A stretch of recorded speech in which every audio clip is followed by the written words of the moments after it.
British summers are worse than American summers. Yes, really, I do genuinely mean that. But it's not necessarily for the reasons you expect, because yes, in America, it is much warmer overall. Absolutely brilliant. But there are a couple of different things that really make British summers actually, on as a whole, much worse for us in Britain and Ireland to deal with than it would be for you to deal with an American summer. So I've seen it all the time on Twitter. Oh my god, I can't believe British people think this temperature is hot. And no, actually, on the surface, it's not that warm. But there are a combination of three different factors that really make these tame summers a lot worse than you may think. So these three factors, they are house design, air conditioning, and the latitude of where the United Kingdom is based. House design is a massive, massive part of why we struggle so much with the summers. In America, your houses are typically made of plywood and they're quite thin. There's not a lot in the walls. There might not be anything in between your walls. You punch a hole through the wall and you're just going to punch straight through. There's going to be nothing on the other side. There's going to be no padding, no stuffing. In British houses, first of all, these are pure brick. You're not getting through that. And in between this layer and the outer layer, there will also be a layer of padding, of insulation to keep warm air in. Now, this makes sense. The British Isles, the vast, vast majority of the year, is fucking cold. It's wet, it's rainy, it's miserable. So you need walls that are going to keep the air in, keep the warm heat in. Brilliant. Makes Christmas, makes winter, autumn, spring far more bearable. But summer, it means that it gets very hot in the house, it gets very stuffy in the house, and it can't get out. You have to open windows.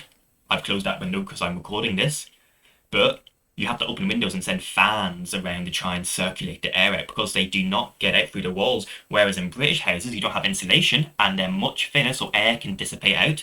The warm air can dissipate out far quicker than they can in our houses. If you don't have fans and if your airflow in your house is good enough, it can turn into basically a cauldron because the hot air can't escape and it's just going to heat up and heat up and heat up. And you have something else in particular, air conditioning. We do not have air conditioning here whatsoever. You might say, well, not everybody has air conditioning. In the United States, according to the Residential Energy Consumption Survey of 2020, sorry, 88% of houses in the United States had air conditioning. 88. Only 12% of American houses did not have air conditioning, which means if it gets very hot, it gets very stuffy, yes, it might cost a bit of money, but you crank on the air conditioning. It helps relieve it. It means you're blowing cold air in. Absolutely brilliant. In the UK, not less than 1% of houses have air conditioning. I remember during the absolute heatwave last year, I think it got up to about 40 degrees. People were renting out hotels that had air conditioning for extortionate prices because they were dying.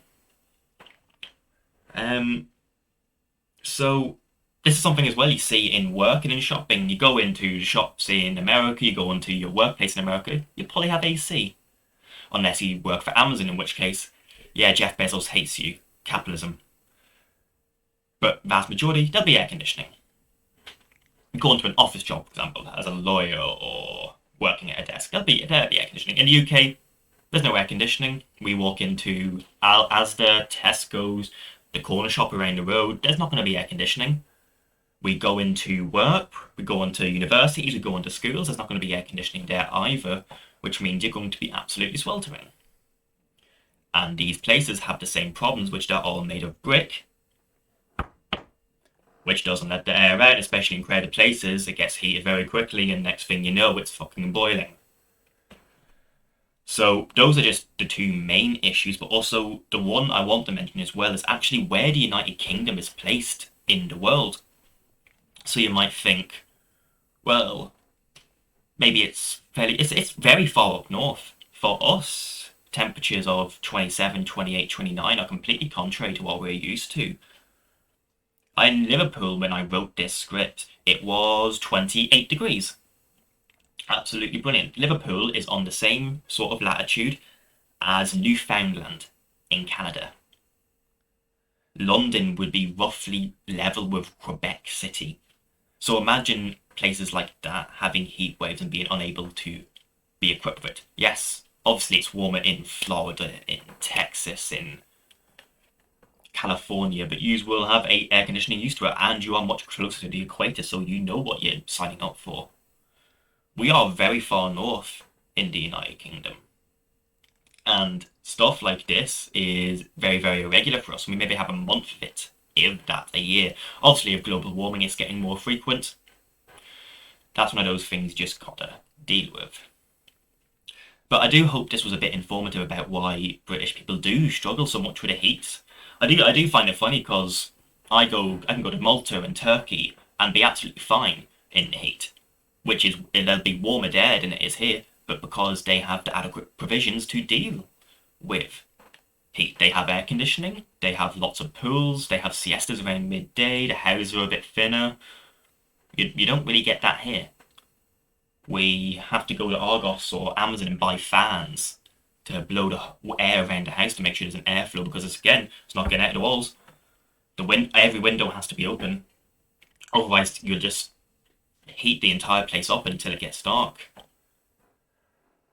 When the sun comes out, we struggle a bit because it's just a wet, windy, rainy island the vast majority of the time, which we are built to deal with. So apart from ice cream vans and paddling pools, we have very, very little left to help us deal with these sorts of temperatures. But yeah, I hope that was informative.